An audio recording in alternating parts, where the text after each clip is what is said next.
السلام علیکم دوستو، امید کرتا ہوں کہ آپ سب خیریت سے ہوں گے۔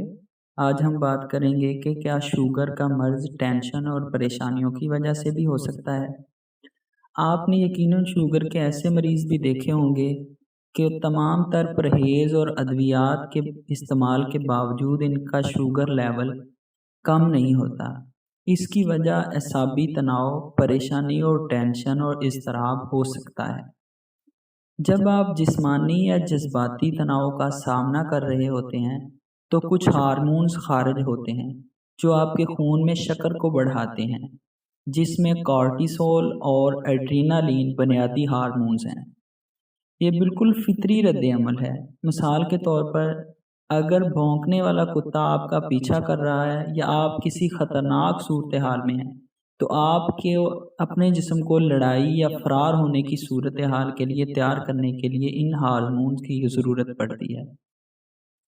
ہمارے گردوں کے اوپر لگے ایڈرینل گلینڈز سے خطرے یا ٹینشن کی وقت ایڈرینالین خارج ہوتی ہے جو ہمارے جسم میں طاقت بھرتی ہے اور چوکسی پیدا کرتی ہے۔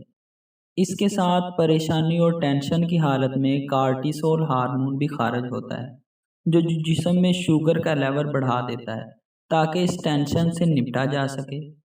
کیونکہ گلوکوز خون میں مل کر توانائی فراہم کر کے ٹینشن کو ریلیز کرتا ہے۔ یہ ہمارے جسم کا فطری عمل ہے۔ اب جب بندہ مستقل پریشانی اور ٹینشنوں میں رہے گا تو اس کے خون میں کارٹیسول اور ایڈرینالین کا لیول مستقل بڑھتا رہتا ہے جو جسم کے ایک ایک سیل میں موجود گلوکوز کو استعمال کر لیتا ہے اور انسان شوگر کا مریض بن جاتا ہے۔ یہ شوگر کی بدترین قسم ہے کیونکہ اس میں آپ کے 1000 پرہیز کے باوجود بلڈ شوگر لیول لو نہیں ہوتا۔ جن لوگوں کو یہ مسئلہ ہو ان کو لازمی اپنے بلڈ میں کارٹیسول ٹیسٹ کروا لینا چاہیے۔ اس کے علاوہ صبر، سکون اور اللہ پر توکل کرنا چاہیے۔ اضطراب کم کرنے کے لیے ہم چند مفید مشورے آپ کو دیں گے جن پر عمل کرنے سے آپ اضطراب سے بچ سکتے ہیں۔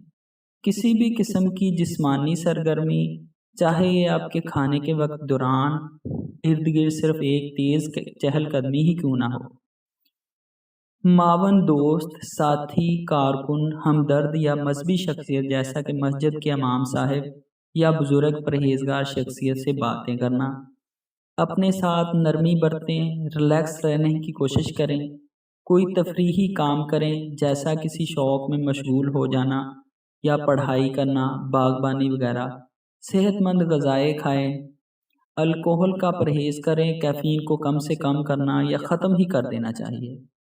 مناسب نیند لیں۔ اگر آپ کی پریشانی 2 ہفتوں سے زیادہ جاری رہتی ہے یا اگر آپ کو روزمرہ کی سرگرمیوں میں مکمل کرنا مشکل ہو رہا ہے تو آپ کو کسی مشیر یا ماہر نفسیات سے بات کرنے پر غور کرنا چاہیے جو مدد اور رہنمائی آپ کو فراہم کر سکے۔ عبادت کیجیے، اللہ پر توکل اور صبر و سکون سے کام لیجیے۔ اپنے بلڈ شوگر کی سطح پر گہری نظر رکھیں۔ جب تناؤ ہو تو اپنا خیال رکھیں کیونکہ جب ہم دباؤ میں ہوتے ہیں تو ہم عام طور پر اپنا خیال نہیں رکھتے اور یہی لاپرواہی خطرناک ثابت ہوتی ہے۔ اپنے تناؤ اور بلڈ شوگر پر ہمیشہ نظر رکھنا ضروری ہے۔ اسی لیے کم از کم سال میں ایک بار اپنی فاسٹنگ شوگر کا چیک اپ کروا لینا چاہیے۔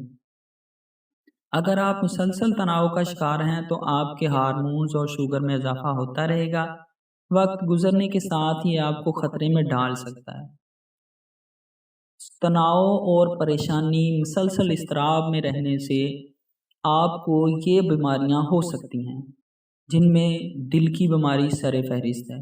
ہائی بلڈ پریشر، ہیڈ ایک، سر درد، نیند کے مسائل، دائمی اضطراب، ذہنی دباؤ جیسے مسائل کا سامنا کرنا پڑ سکتا ہے۔ اس لیے آپ کے تناؤ و اضطراب کا علاج کرنا بہت ضروری ہے۔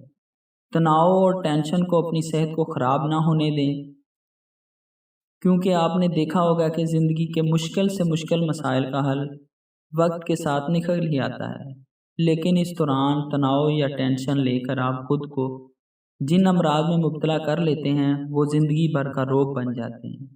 خوش رہیں، خوشیاں بانٹیں۔ اللہ حافظ۔